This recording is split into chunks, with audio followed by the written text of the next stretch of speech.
Okay, welcome to the Location Independence Podcast. Today we are talking about the benefits of establishing tax residency in Dubai. So when I talk about tax benefits, there's two categories. There's Americans who pay taxes in the US no matter where they are in the world, and there's everyone else. And Americans are going to have an entirely different set of rules than everyone else, but the same thing applies regardless. You just need to set yourself up differently if you're US based, if you're American. And when I talk about the US, I do say anyone who's earning over, I believe it's 120,000. It changes every year. If you're earning less than that, none of this applies to you. And if you're earning more than that, there's ways that you can make your income reflect less than that. Never mind. We're not tax advisors. We are just talking about things that people generally commonly know. So none of this should be taken as professional tax advice, but I do want to talk about it. I think it's really interesting as someone who very much loves kind of maximizing my dollar, my income. This is exciting for me and important for me to know kind of the benefits of every country and where you may want to eventually establish residency one day. And this is relevant for all of my location independent people. And it's even more relevant for Robert, who is with us again. Thank you so much, Robert, for joining us. My pleasure. And so we're going to talk about it. He has a wealth of knowledge to talk about Dubai and the benefits and how to get the benefits. So let's get into it. So actually, before I get into it, I just want Robert, if you don't mind just giving a brief overview of kind of the current landscape in what we're talking about Dubai, but also there are other markets within the United Arab Emirates that are coming up. Do you want to talk about that quickly? Yeah, so of course Dubai is a city that everybody knows. It is a city and not a country. A lot of people believe that Dubai is a country. Dubai is a city and it's an emirate within the UAE, which is the country, the United Arab Emirates. And there's other places within the UAE that are experiencing growth and are offering tax shelters or incentives and visas and work visas, residential visas, and so forth. And Abu Dhabi is a great market. Abu Dhabi is a market that a lot of people have heard of. Abu Dhabi is an emirate that's about an hour away from Dubai, and it's quieter than Dubai. It's more family oriented, beaches, and it's just a different environment for a different type of demographic. But it does also offer the ability to become resident. It also offers tax shelters. You have Oman, Saudi Arabia, Qatar, a few other ones that are surrounding Dubai and Abu Dhabi that are doing their best to attract companies and people to live there. And so they do that by offering tax incentives and different benefits that are not so easy to get, say, in the United States. Amazing.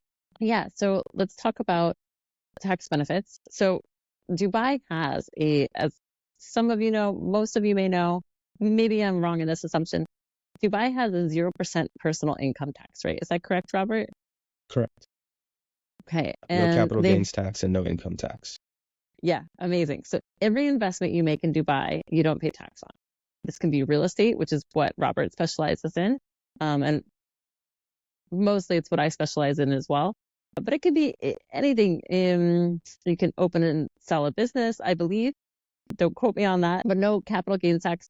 There is a recently introduced 9% corporate tax. Okay, it used to be 0% corporate tax, which was really exciting. Now it's 9%, but it's still really low. It's 0% up to a certain amount of money. I think it's like 130,000 or give or take, right? So anything below that threshold, let's just call it 100 grand for this conversation, it's not going to be taxed, right?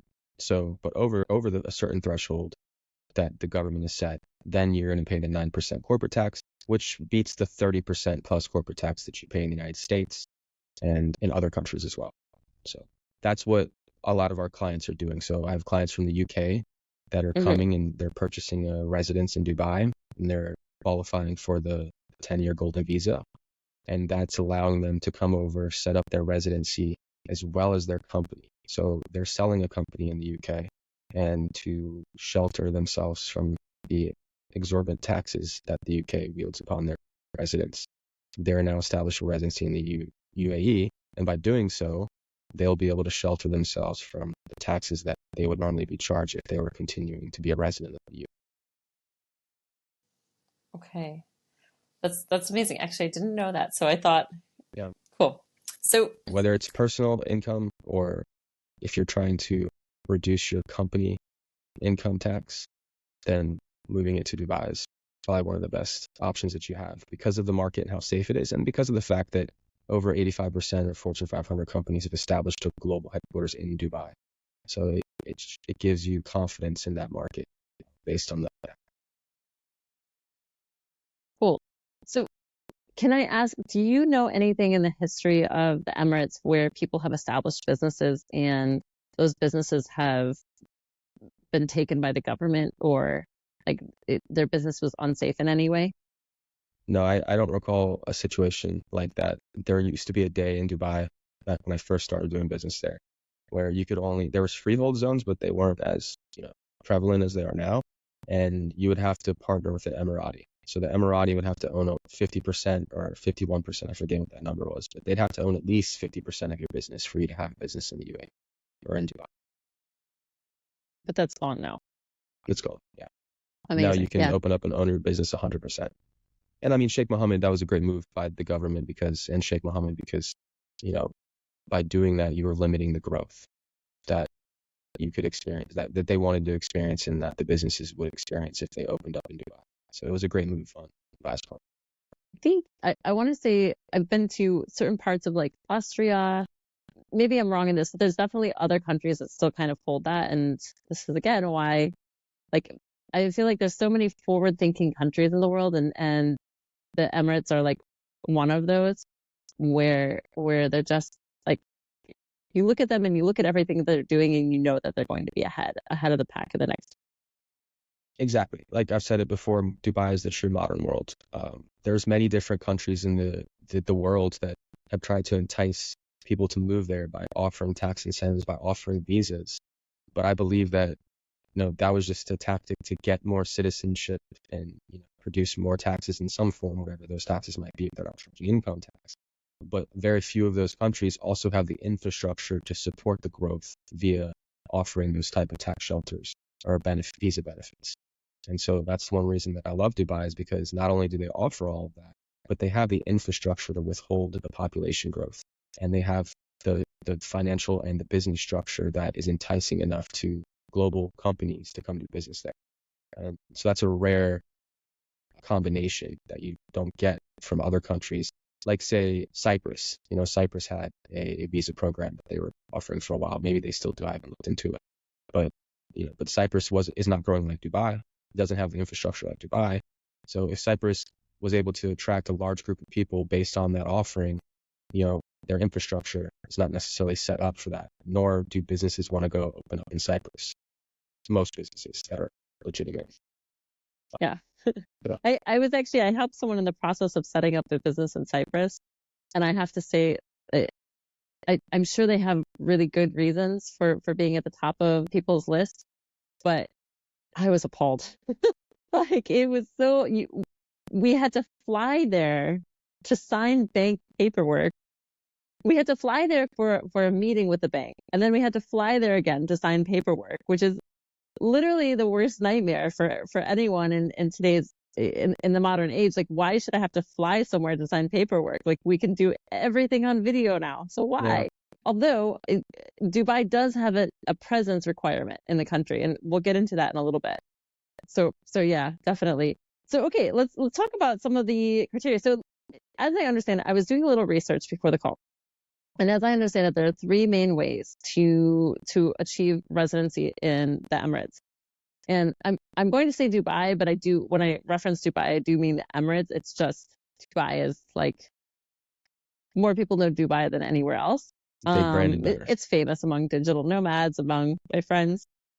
So there's three different ways that you can establish residency, and they have intentionally made it easier. So same as like they made it easier to open a business in the Emirates, they've now made it easier to establish residency. So the three options, the first is a real estate investment. And this is, Robert, where you can talk about everything. The second is just having a presence. So like if you're there more than half the year.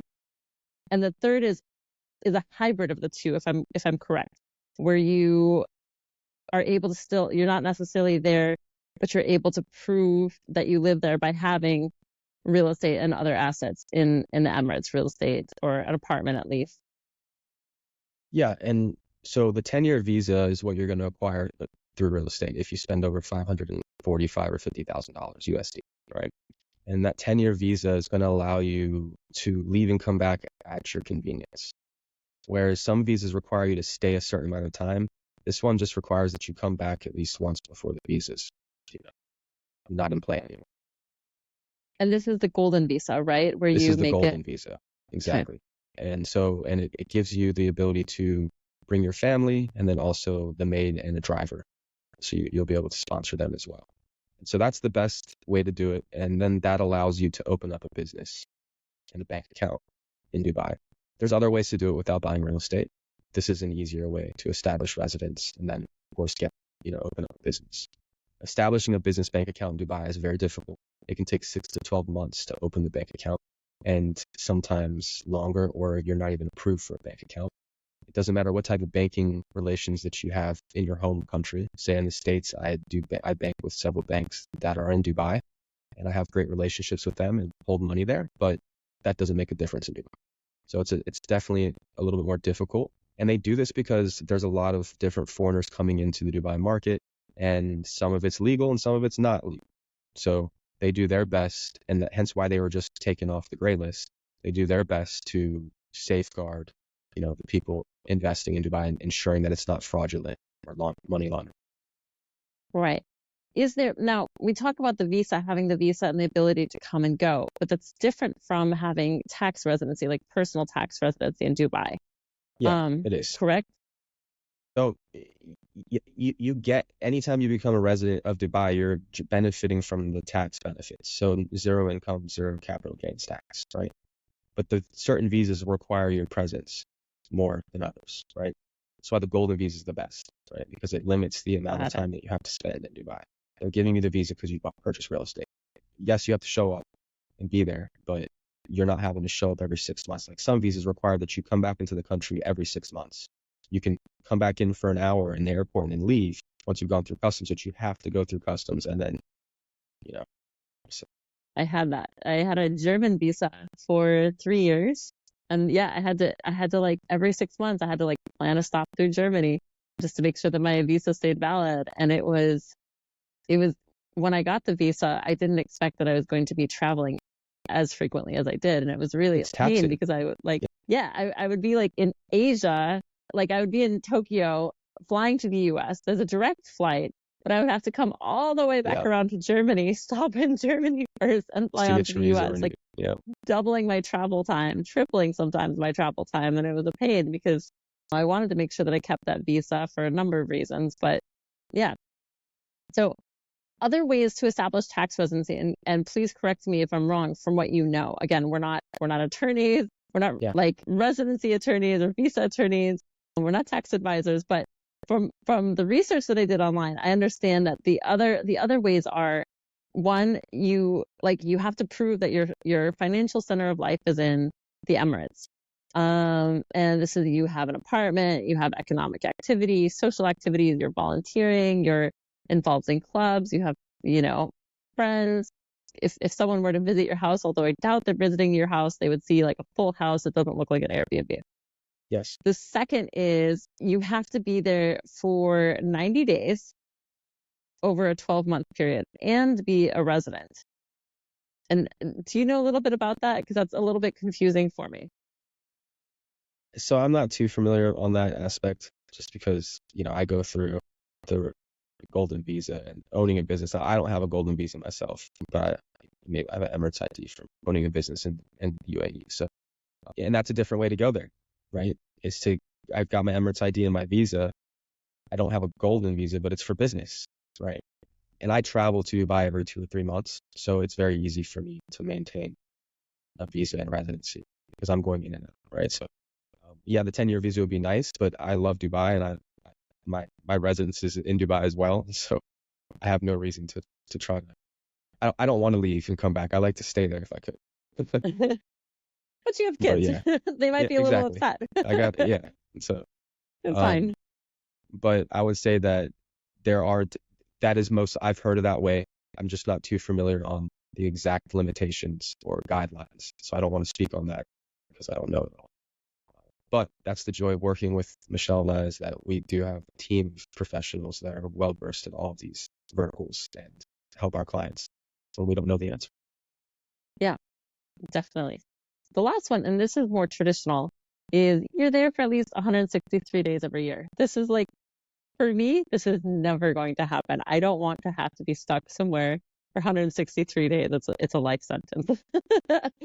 um, do you know anyone who's gotten that visa, Robert? At that point, they just live in Dubai, you know, Yeah, full yeah, time. yeah, They yeah. might leave So for a weekend or a holiday, but you know, they're just living in Dubai. So I've seen it for sure.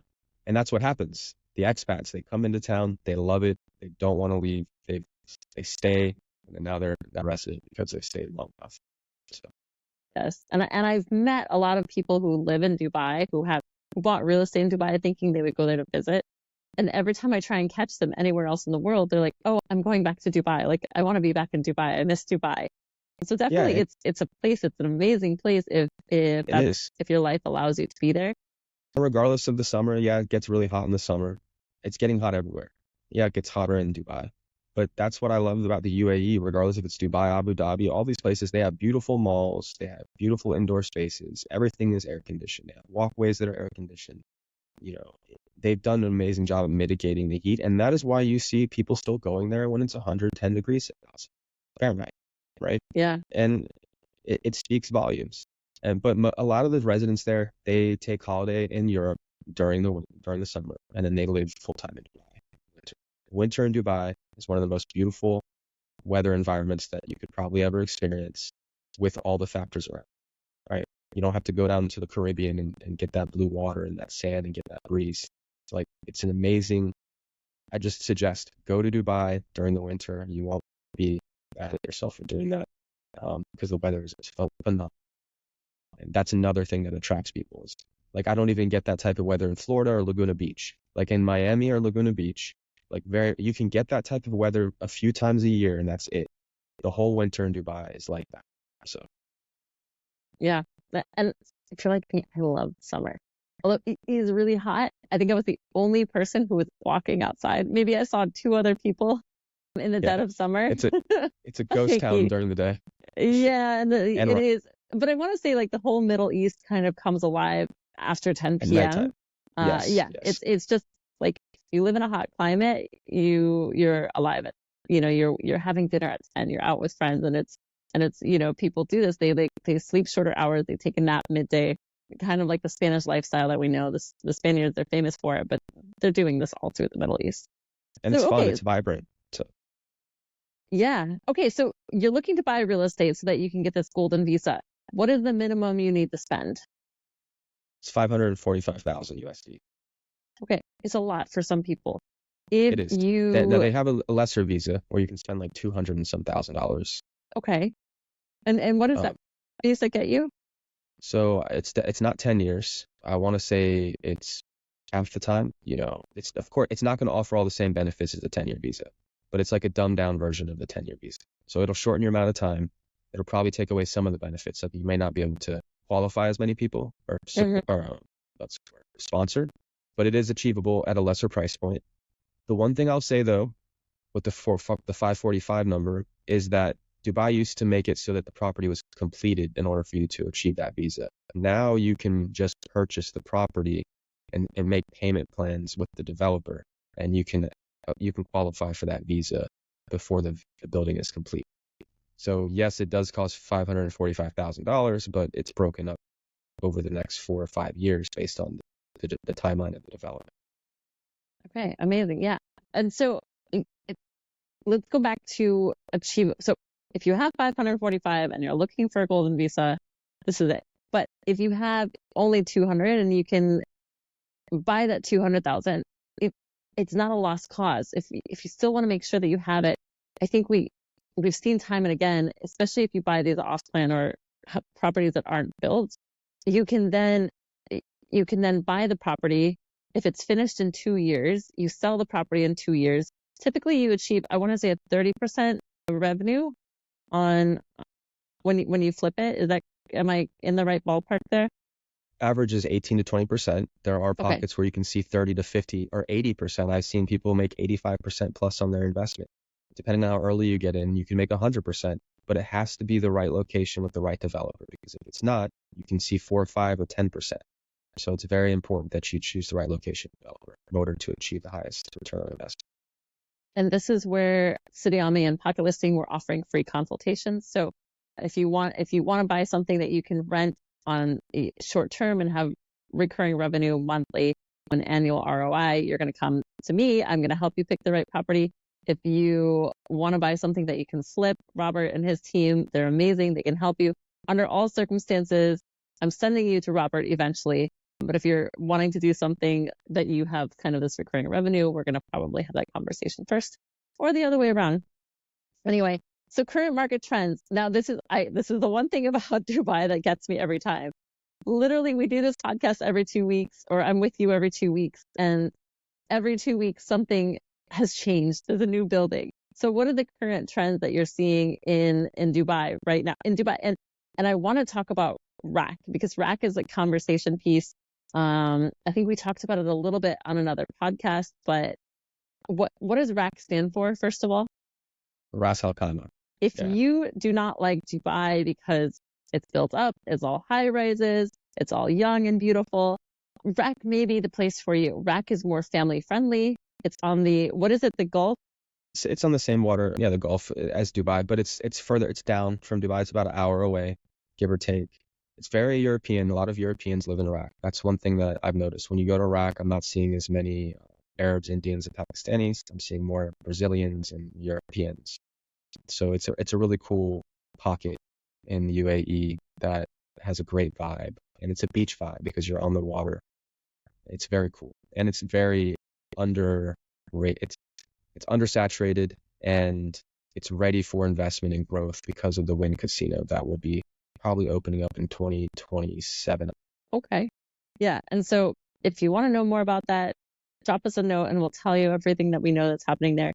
What else are you seeing in terms of current market trends and investment opportunities? Are there buildings, if you have that 200,000, or do you need to put the full 200,000 up front, or do you just need to make a minimum investment? If the property is completed and it's a resale, you're gonna have to pay it up front. The mortgage rates you can put anywhere from, I mean, there's more different mortgage companies. So, I mean, you can find one that you're only putting 10 or 20% down, then others are going to require 50% depending on your nationality. And the rates are pegged to the US dollar. So I find that sometimes the rates are maybe 1 point less than the US in terms of mortgage interest rates. And so you can benefit from financing like you could anywhere in the world. But if you go to off plan, the developer will provide that 0% interest financing over the period of the development. And usually it's 70-30 or 80-20, sometimes 60-40. When it is 60-40, a lot of times the 40% is after handover. So you pay 60% of the property up until it's built, and then at handover, once it's complete, there's still 4 years of payments that they break up the remaining balance into. So you can mitigate those payments down by renting the place out once it's handed over. So that's a rare opportunity. Couture Reserve does offer that opportunity. Couture Reserve is where UTOR is at. So imagine spending $1 million, you pay 60%, through the time of construction, and then you have that 40% remaining balance. And Couture Reserve is $1 million+ property. It's 10 minutes from downtown Dubai. It has a direct line of transportation, and it's an up and coming area, right? So you have all those benefits that will attract a long-term or short-term rental, and you'll be able to mitigate your cost based on that 60-40 handover plan. So those are the several different ways that you can, finance a property. But okay, just to wrap this up, if I'm buying a place that's off plan, the developer is funding, I get a 5-year payment on it. If I'm trying to go for, say, the 545,000 spend, and I put down 50% of the payment, say I buy a place that's 600,000, US dollars, and I put the 50% up, 300,000. Do I qualify then for that 545,000 because I will eventually have paid off 545,000, or do I only Yeah, qualify based because on how much I've spent? no, you'll qualify. So it used to be it had to be 50% complete. Now they'll allow you to benefit from the golden visa as long as the property that you purchase is worth more than $545,000, right? Amazing. The way that you would work it is that you would, if you want to put your 50% down, I mean, if it's complete though, you won't be putting, you're going to go get a mortgage, and Okay. that mortgage lender might require 50% down, but they might require 10 or 20% down depending on your, finances and, several different factors and the bank and where they come from.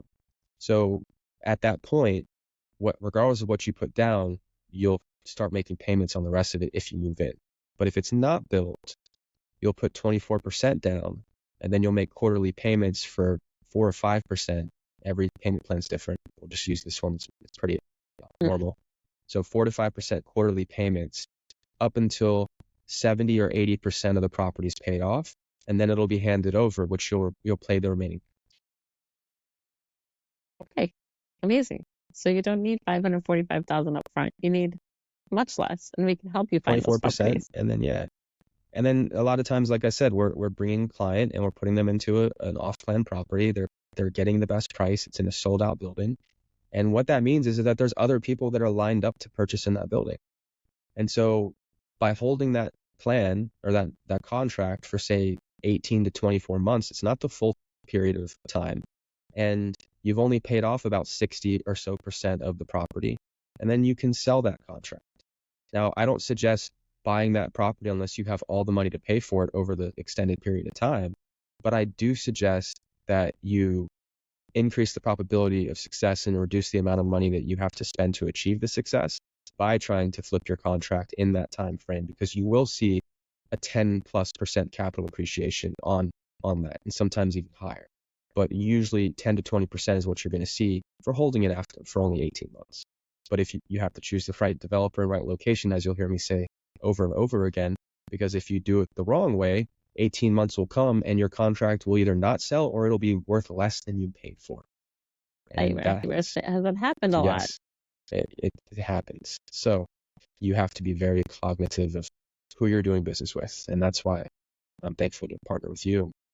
And, you guys are experts at what you do. We're experts at what we do.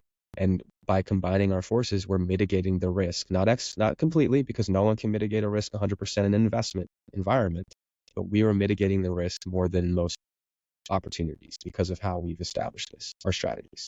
Amazing.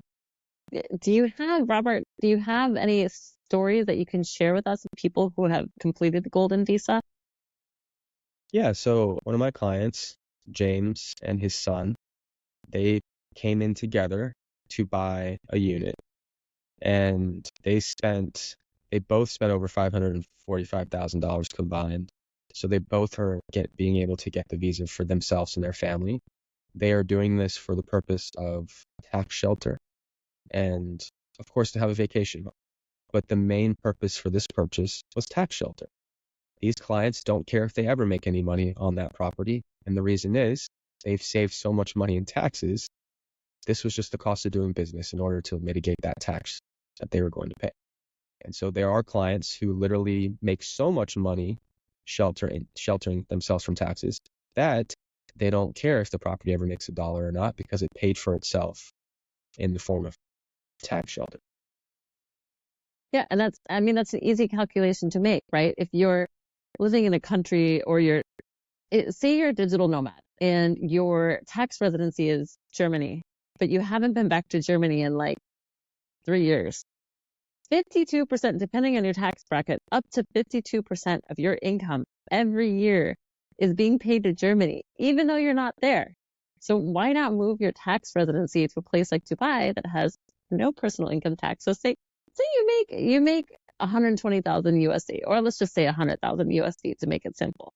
If you make 100,000 USD, 52% of that, we'll say 50% just for simplicity. So $50,000 every year is going to the German government, even though you're not living there, even though you're not benefiting in any way. So that's 150,000 in 3 years that could have been spent on real estate in Dubai that would have just grown your wealth, would have grown your assets, your portfolio, your retirement. And when you eventually sell that, there's no capital gains tax. So say you work with Robert and I, you buy something, you sell it, you have a 30% increase. Well, that 50,000, instead of being a cost or a loss to the German government, that's a 30% increase in that 150,000 that's just in your pocket. I mean, and this is Exactly. amazing. It is. And you have to have the mindset of, hey, I've been paying we're using this number because you used it, $50,000 a year in taxes. And I've been doing that for as long as I've been making money. So I'm going to move to Dubai. I'm going to forget that I stopped paying $50,000 in taxes, and I'm just going to pay that $50,000 back to myself into a little bank account. And that's what I'm going to use to invest in real estate. And you can live in Dubai very nicely on $50,000 a year. Okay. You're not going to be at the 5-star hotels and eating these 5-star meals, but you can have amazing food and amazing accommodation for $50,000 a year. And you will be at the same time building your real estate portfolio. So that's the way I suggest to do it. A lot of people will be like, oh, I've got $50,000 extra a year now. And they'll think about it that it's extra now and they'll spend it accordingly. But if you hold yourself accountable and say, hey, I know that the 50 isn't going to Germany anymore, but it's going to go to a bank account and I'm going to act like it's not, and go purchase real estate. So smart. And we're always talking about ways to get ahead, to plan. I'm a millennial, and millennials, we really got the shaft. Like when I finished grad school in the middle of an economic crisis and was getting like unpaid internship offers with 5 years work experience and 2 degrees, like research has shown time and time again. Digital nomad. Yeah, exactly. And this is how we beat the system. I left the US, I left my expensive lifestyle in New York, and I became a digital nomad, and I saved so much money. I paid off my student loans, I paid off my debt, I paid off everything, and I started to really put aside real money just by leaving. And this is how I beat the system. But maybe you don't want to be a digital nomad. Maybe you want a really comfortable lifestyle. And this is where you have to buy Abu Dhabi, Iraq. I mean, you can really find the life you want anywhere in the Emirates. You just need to well, it could be for you. I think it would be my personal hell. But I think that you're so close to Dubai and all the great things the UAE has to offer. Go live in Iraq. It's beautiful. It's like you wake up in a vacation town every day, and then you step into a tram or a car or a helicopter, and you go hang out in Dubai. And you're in Dubai. Yeah. It's true. Yeah. And then you skip the traffic of Dubai. So anyway, it's been amazing. Thank you so much. Any closing thoughts, Robert? No, other than the fact that I'm grateful that you invite me on your show, and I'm thankful to help anybody that needs help looking to investing in Dubai or just understanding the market. You don't even have to invest. Just come learn about it, because it'll give you something to work for, right? And I think that we all need real estate in our portfolio in order to mitigate our reliance on the traditional forms of making money.